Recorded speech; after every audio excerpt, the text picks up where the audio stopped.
பிரியமானவர்களே, இயேசுவின் நாமத்தில் உங்களை நான் வாழ்த்துகிறேன்.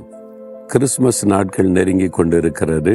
கிறிஸ்மஸ் பண்டிகை கொண்டாட நீங்கள் ஆயத்தமாய் கொண்டிருப்பீங்க. இந்த கிறிஸ்மஸ் காலத்தின் நற்செய்தி ஒன்றை உங்களுக்கு நான் சொல்லுகிறேன். நான் நின்று பேசுகிற இடம் இயேசு பிறந்த பெத்லகேம் என்கிற அந்த ஊர். அந்த பெத்ல இப்போ ஒரு பெரிய பட்டணமாக இருக்கிறது.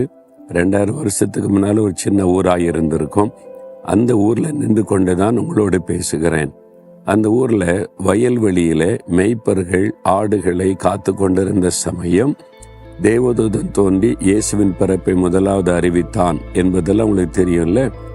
அந்த வயல்வெளியில இருக்கிற ஒரு அருமையான ஒரு பேரீச்சம் மரம், அதுக்கு முன்னால நின்று கொண்டு உங்களோடு பேசுகிற ரொம்ப செழிப்பா இருக்குது.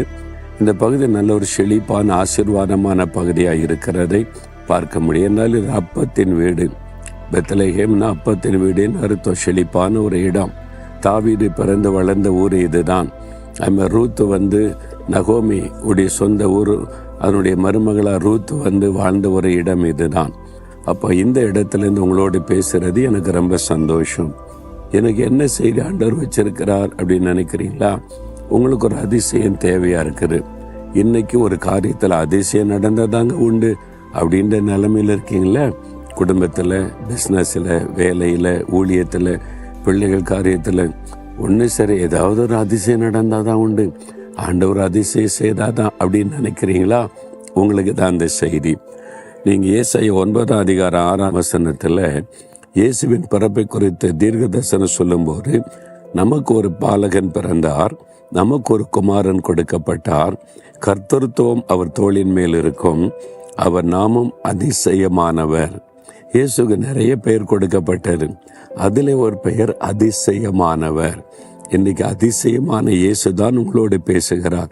என் மகனே, என் மகளே, நான் அதிசயங்களை செய்கிறவர், என் பேரே அதிசயமானவர், உனக்கு என்ன அதிசயம் வேணும் அப்படின்னு ஆண்டவர் கேட்கிறார்.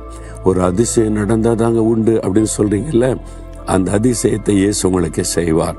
அவர் இந்த உலகத்தில் உலாவின நாட்களில் எத்தனை அதிசயம் செய்தார்.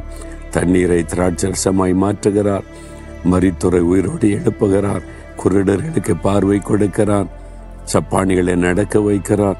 எத்தனை அதிசயம் பாருங்க. 5 மீனை பங்கிட்டு ஆயிரக்கணக்கான பேர் சாப்பிட வைக்கிறார், பெருக பண்ணுகிற அற்புதம், அதிசயம்.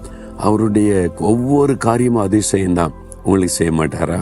உங்களுக்கு என்ன அதிசயம் வேணும்? எதில் அதிசயம் நடக்கணும் நீங்க சொல்லுங்க.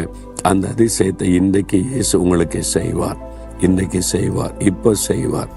உங்க வாழ்க்கையில் சுகம் வேணுமா? விடுதலை வேணுமா? உங்களுடைய கடன் பிரச்சனை மாறணுமா? பிரச்சனை நீங்கணுமா? அதுக்கு தான் இயேசு வந்தார். அதுக்கு தான் சிலுவையிலே மரிக்கத்தனை ஒப்பு கொடுத்தார், உங்களுக்கு அதிசயம் செய்ய. அப்ப எதில் அதிசயம் வேணும்?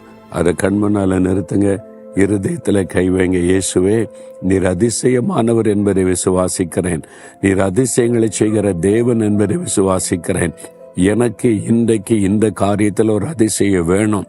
இயேசுவின் நாமத்தில் இந்த அதிசயத்தை எனக்கு செய்யுங்க. நான் விசுவாசிக்கிறேன், பெற்றுக்கொள்கிறேன். இயேசுவின் நாமத்தில் ஆமேன், ஆமேன்.